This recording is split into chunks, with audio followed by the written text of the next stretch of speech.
If you have a loved one struggling with addiction, I know it can be a difficult topic to have, and I know that it sometimes weighs on families. So today I like to talk about the subject of what is it like, or things that you would say to a family who has a loved one struggling with addiction.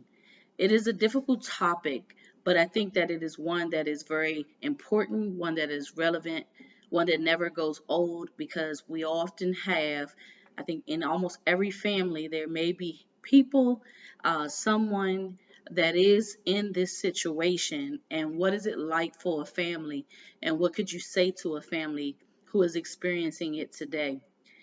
And so families often go through it with their loved one. So it's not something that it only affects that one loved one and nobody else.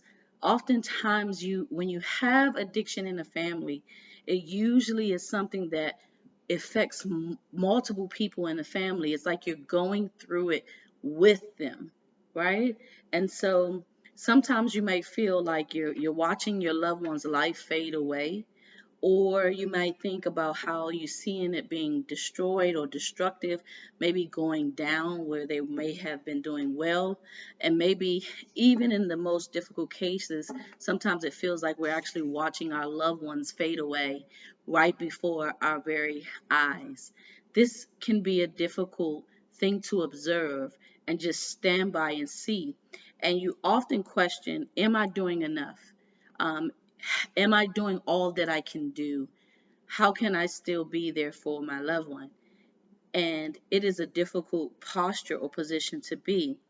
Some important things to consider when you're in a situation like this is that the majority of people who are struggling with addictions, they actually don't want to be. They don't want to be struggling with addictions, but sometimes they actually feel like they may be stuck. Sometimes they don't know how to get free. So oftentimes when we're seeing our loved ones going through, we're wondering why don't they just snap out of it? Why don't they just change around? But we don't always understand that when they're by themselves, they oftentimes have feelings of wanting to change, but not knowing how to change. So we can't assume as family members that everyone who is addicted to something actually wants to be. Maybe your loved one doesn't know how to get free from what they're struggling with. And for many people who are in addictions and struggling in this area, they were often caused by traumatic experiences in their life. Sometimes something happened that was very traumatic that we didn't know how to process, and it led us into a spiraling effect of addiction of all sorts and kinds, and we're falling to it because of something traumatic that has happened in our life. Oftentimes, we use addictions or addictive behavior as a coping method to be able to cope with things that we have gone through, or cope with things that are hurtful that we don't want to either face or don't know how to face. Sometimes addictions are coping mechanisms. And so we have to learn and understand that whether or not our family member has gone through something traumatic or not, that has led them to this place. And so sometimes, as a loved one, when we begin to help our loved ones process through their trauma and process through their hurtful situations that they don't know how to overcome, sometimes that's when we begin to see things like breakthrough in their life. We begin to see things like freedom in their life. When someone is willing and goes the extra mile to actually help them identify their pain, help them identify their trauma, and then help them walk through to the path of healing, we'd be surprised of all the many stories of people who can tell you that once they got through the process of healing, that was when the freedom from addiction came. And so I like to just give you, as a loved one or a family member, some things that you can do to help you in this process with your loved one. And it could be anyone. It could be a spouse. It could be a child. It could be someone that an aunt or uncle. They come in different shapes. And so, one of the things I would say to us is that when we're in a situation like this as a family member, we want to do the most important thing out of everything that I say today is number one, and that is to pray for them. Now, I know that many people have different belief systems that might come across this video or what have you, but my number one thing for a loved one that I know that is struggling with addiction is to encourage you to actually pray for your loved one. Believe it or not, prayer does work. Prayer does help. Prayer does change things. Sometimes you and I don't have the answer. And so we actually have to go up higher to pray and support our loved ones through prayer. So my number one thing is don't forget to pray for them. We pray for many things. We pray over our food. We say blessings and grace over our food. We pray for financial gain. We pray for houses and material possessions. But what about that loved one that may be struggling with addiction? Don't forget to pray for them and consistently pray. It's not going to be a one shot prayer all the time. Sometimes you got to be persistent. Sometimes you got to continue to pray. Even when you don't see change, you continue and continue and continue to pray for your loved one. Pray for their safety. Pray for their protection. Pray for their deliverance. Pray for change in their life. Pray for their freedom from addiction. Whatever it is you may see, pray, pray, pray for your loved one, and don't you stop. You keep praying no matter what you see. And then also work on how you see them. Work on how you see that person. Okay, picture that person free. If they are struggling with an addiction, picture them free from that addiction. What would they look like if they weren't bound by this addiction? Start to ponder it, start to picture it. Someone has to see them at a different place because oftentimes they can't see themselves at a different place. So if neither one of us are able to see them at a different place, then oftentimes all you see is the addiction and you forget to see the person. So taking your time to actually picture the person at a better place, picture them healed, picture them whole, picture them leading a productive life. So you have to start dreaming again. People will tell you this in life. If you're at a place where you're stuck, dream about being somewhere else. And that's what it is for us with loved ones who are struggling with addiction. We actually have to see them whole, healed, delivered from this addiction. And the other thing I would say is to change your perspective. We must change our perspective on how we view addictions. What do I mean? Sometimes we got these ones that we consider the big fives. Maybe it's drug addiction, maybe it's sex addiction, maybe it's abusiveness. Those things that are so big that everybody sees because they're big. People are getting locked up for them and things of that nature. So we have these things where we consider them big addictions and small addictions. But newsflash, addictions are addictions. And so when you think about it, we have to change our perspective on how we see addictions because we can't say that this is a big one. Okay, this person is struggling with big addiction, but my addiction is small. Maybe my addiction may be we all have things. When you look at an addiction, you look at it like, what is it that I cannot stop doing that I need to stop doing?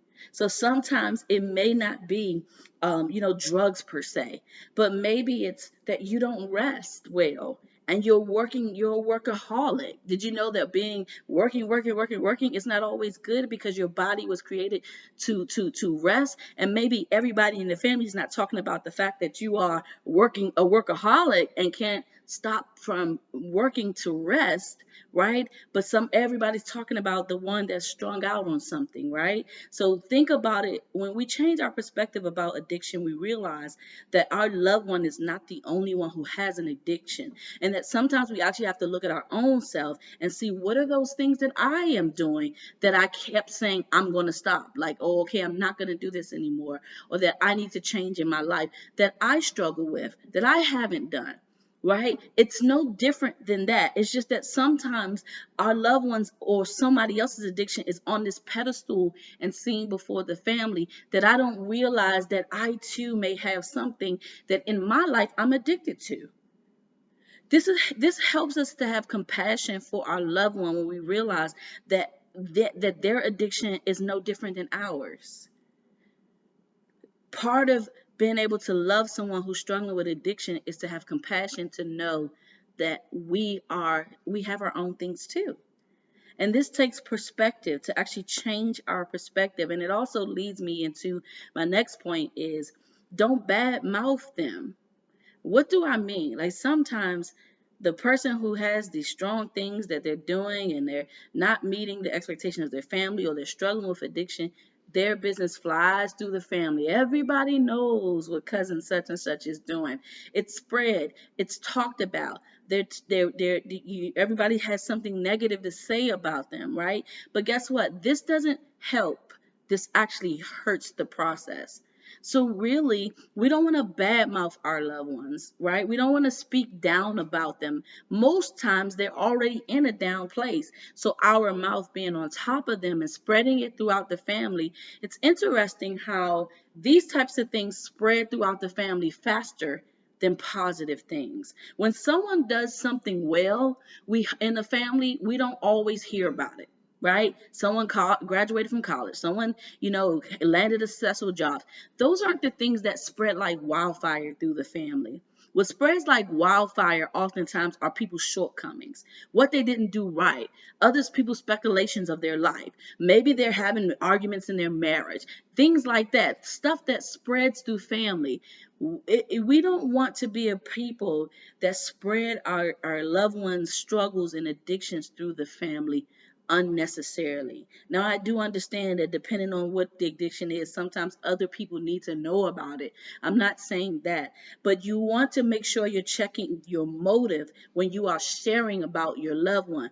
If your motive for sharing about your loved one is to gossip or to bring them down, then we don't want to be a people that badmouth our loved ones. So we need to watch what we say about the loved one that is struggling with addiction. We need to make sure that we're not adding to the problem, but we actually are helping them in the process. And guess what? You can't unsay things, and people can't unhear things. You can cause a loved one to spiral deeper into their addiction by just what has come out of your mouth. So sometimes we do have to season our word, and we don't want to be the person spreading the business throughout the family in such a negative way.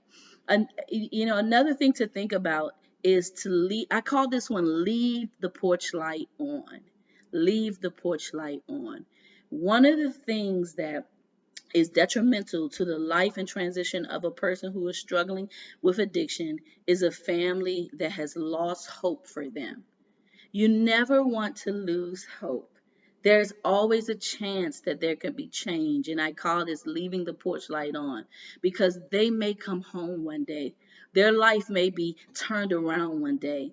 I have seen and known people struggle with addiction for many, many years, possibly most of my childhood and in my adulthood. Now, today, I see them thriving. I see them living. I see them free from addiction. And yes, it may have taken them years, 20 plus years sometimes, and even more. But leaving the porch light on is the same way of having a small place in your heart for them, that when they are ready to change, when their life turns around, that someone somewhere will be there for them, that someone somewhere will still care for them. So leaving the lighthouse on, the porch light on, don't lose hope for your loved one, because you never know. All it takes sometimes is one change, one encounter, one transformation, and a whole life is changed around. So don't lose hope, even when everything looks hopeless. Keep on hoping, okay? Another thing to think about is when you in a situation like this, sometimes we have to have hard thoughts, right? And one of them is we have to sometimes recognize and acknowledge our role in the situation. Sometimes we may have contributed to where our loved one is today. Now, this is a hard pill to swallow because sometimes we just want to put everything on the person that's life is spiraling. But if you or I contributed to their pain, contributed to their hurt, we have to not only recognize that, but we also have to acknowledge it. Like, for example, what if you were an absent parent? And because of that, it caused some things to happen in that child's life that has them spiraled out. But guess what? You have to own that. And you have to recognize and be willing to acknowledge it. And sometimes acknowledge it means to face it and apologize for your role in that person's life. You'll be surprised how acknowledgments and apologies heal so many things like broken relationships and addictions and things of that nature. So and this is not always the case, but sometimes we have played a part and a role into the reason why someone's life is the way it is, and we have to own that. The most horrible thing is to not acknowledge it, to deny it, to act like it didn't exist, to act like you didn't contribute. Maybe it was something sexually, you touched that child. Maybe it's, you allowed a man to touch your child. Whatever it is, and this is difficult, I can feel it, it's difficult to acknowledge, it's difficult to say, but sometimes things are healed and restored through acknowledgement of truth. So if you had any role in what is going on in the life of your loved one right now,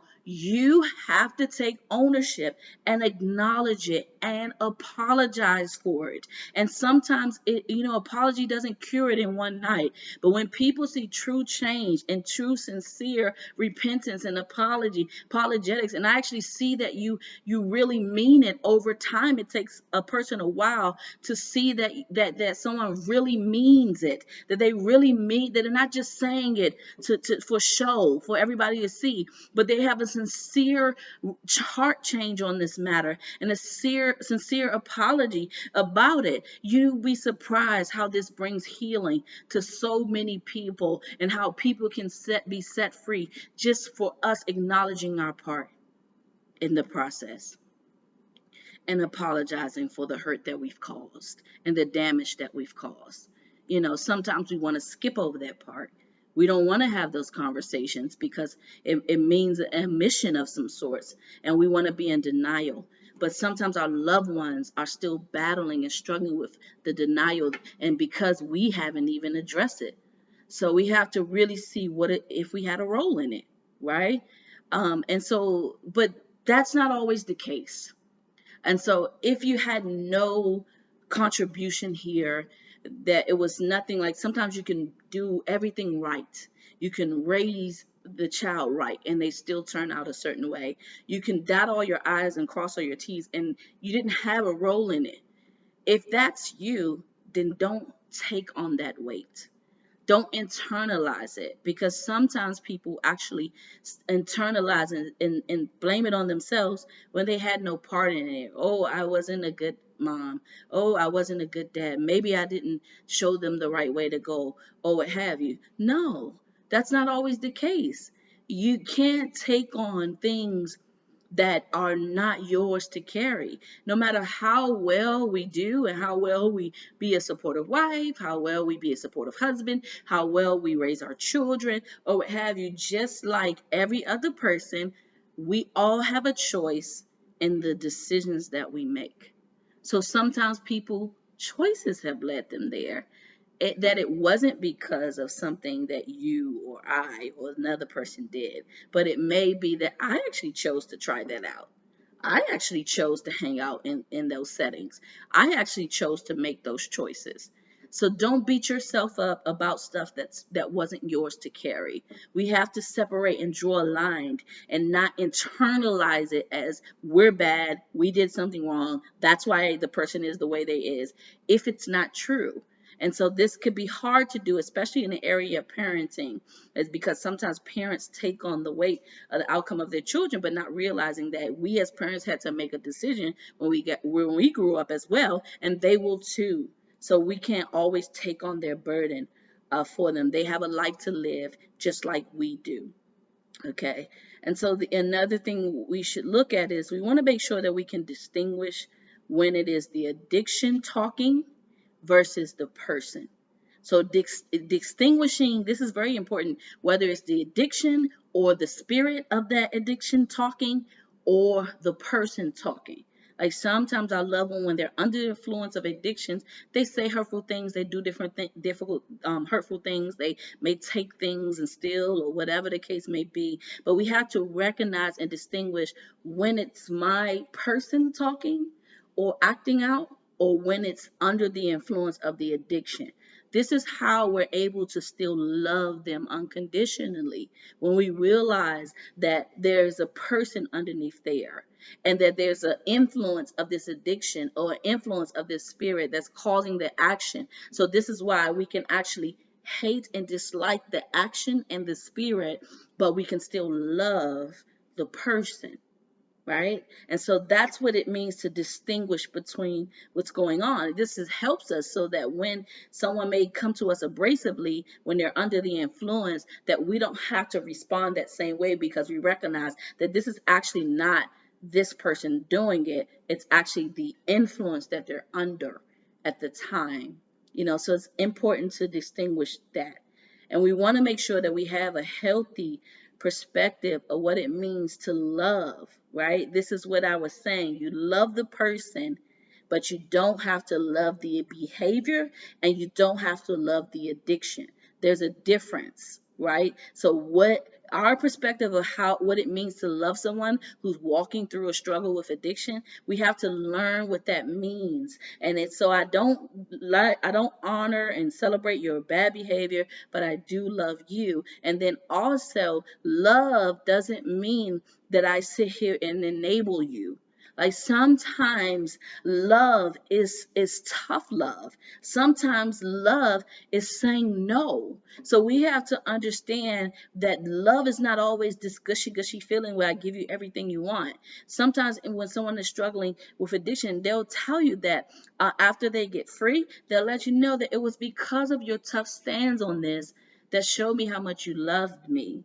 And actually, sometimes toughness is a demonstration of love. So you can't think that just because I'm being tough on this, just because I'm saying no in this, doesn't mean that it means that I don't love the person. And sometimes they can't understand that. So they'll say, well, you don't love me. And it's like, actually, I do love you. And because I love you, I don't contribute to this behavior. And because I love you, I don't pay into your addiction. And because I love you, I don't say you were right when you were wrong. See, love is not about just settling for things and giving it, like I said, all the cushy feelings and yes, yes, yes, whatever you want. But in the midst of addiction, sometimes your loved one can think that you don't love them, but you really, really do. And love doesn't enable. Love actually knows when to say no. Love actually knows when to go and be there. And love actually knows when distance is needed, because I love the person. So learning and growing in our knowledge and what love truly is extremely important. Okay, so we want to grow to a place where we have a healthy perspective of love. And just because you have to say no sometimes doesn't mean that you don't love the person. And like I said, in the moment, the person may not feel loved by you, but that's okay. Sometimes because of our love, we must say no to certain things. Okay, and this is a very important one. We want to make sure that we actually have to protect, we actually have to remove, right? And sometimes when we're in, if there's a harmful situation, you have to sometimes protect yourself from harmful situation. Sometimes you have to remove yourself from a situation, right? So we want to make sure, if the situation, if the addiction is causing you to be in a harmful situation, you have to protect yourself. And that means sometimes you actually have to remove yourself from the situation. And I know this is hard, but out of everything I'm saying, and even the concept of love, love doesn't mean always be there while you're getting beaten and bruised to death, right? Love doesn't mean always being there while you're getting molested and sexually touched. Love doesn't mean that. You oftentimes have to be able to protect yourself and remove yourself from harmful situations. If it's harmful and detrimental to your life, you got to look at that. And so everybody's situation is different, and I don't have enough words to cover all the types of situations that you could be facing. But if you are in a harmful situation, nothing that I'm saying is for you to stay in that harmful situation. Okay? You have to really assess, what is my situation like, and do I need to remove? Because sometimes love is removing yourself out of the situation. Sometimes love is loving yourself enough to know that while my loved one is struggling with their addiction, I don't have to stay here and be abused, right? So you have to really think about and assess your situation. And we want to make sure that we don't enable the behavior. We don't want to reward the behavior, and we don't want to contribute to the behavior.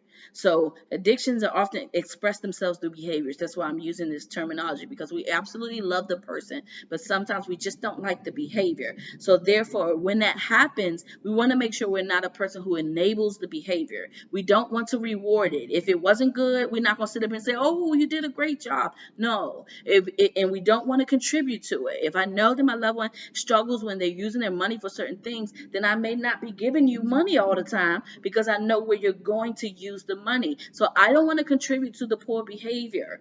And this is hard for family members, because we don't know how to draw the line. And sometimes we're thinking we're loving, but we're not. We're actually enabling. So there's a fine line between helping a person and enabling. And guess what? Enabling actually hurts. It doesn't help. So if I'm enabling the bad behavior, I'm not helping you. I'm not helping the person, right? I'm actually hurting the process, and I'm definitely not helping to contribute to their healing and their deliverance. So we have to see and make sure we're not doing those things, enabling, rewarding, or contributing to the behavior. And so lastly, it was hard to try to get through this really quick, but I couldn't. But this one is very important. When your loved one is struggling with addiction, the families are going through it too. And so what that means is that you, as that loved one who's going through, sometimes you need support. Sometimes you need encouragement. Sometimes you actually need to join a support group. Like, say your loved one is struggling with alcoholism, right? And you need, there's support groups out here for that. Like, there's support groups that help family members with children who are strung out on drugs, or loved ones who are strung out on drugs, abusive situations, right? There's all types of addictions. Those are not only ones, but there's so many of them. But there are groups of support systems out there. So sometimes you need to look in your community to see where the support groups are, because you may need help in the midst of the life of your person that takes them time to heal. And if they're going through something for 20 plus years, you don't want to be down and depressed and discouraged for 20 plus years. So support groups help. So you want to sometimes you have to actually seek counseling to help you process through what your loved one is dealing with, and to show you different tips and tools or ways of how you can be a support for your loved one. And so don't be afraid to join counseling. Don't be afraid to join a support group. And don't be afraid to ask people to partner with you in prayer. That was my number one thing in the beginning, that we need prayer ourselves in our regular life. So we know our loved ones need prayer. And sometimes, more than one person praying for the same thing, you can never have too much prayer. So asking people to partner with you for your loved one in prayer is so helpful and beneficial, in that process. So I just wanted to just start the conversation about, to family members who may have a loved one struggling with addiction. And like I said, I only pointed out a couple addictive behaviors, but to be honest with you, there are so many more types of addictions out there. And like I said before, we cannot classify them as big addictions versus small addictions. Addictions are addictions. And even the families that have loved ones in addictions, if truth be told, we would see that even in our own life, we have things that we're addicted to as well. So we want to still love our loved ones. We want to still be able to support our loved ones. And this video was meant to encourage you, to give you some tips and tools to help you process through. And my last thing that I would like to say before I end this video is there are stories after stories about people's lives who have been transformed from addictions. And some of their stories, their loved ones and people who knew them, it didn't look like they would ever change. It didn't look like that their story would ever be different. It didn't look like that they would even be alive at the ages that they are today. If you could hear some of their stories, they're all over the internet, they're all over the world. And so, what am I trying to say here? I am saying don't lose hope. Because guess what? Your very loved one story could be just like that. Their path could be the same way. And right now, it could look like, I don't know if they're ever going to make it out. Will they be alive tomorrow? I don't know where my baby is. I haven't heard from them in months. The last time I seen them, they were on the streets. You know, there's so many different things, and it may look very, very dark. But I just want to say that there's so many people and that will see this video and can testify that yes, it was dark one time, and yes, it looked like they were never going to make it. But guess what? Their lives were turned around. So don't lose hope. Leave the porch light on for your loved one, because you never know when their life will turn around. Be encouraged. Be encouraged. It can happen no matter what it looks like today. No matter what it looks like today. Take care, families. Be encouraged. I hope this video helps encourage your heart. Take care.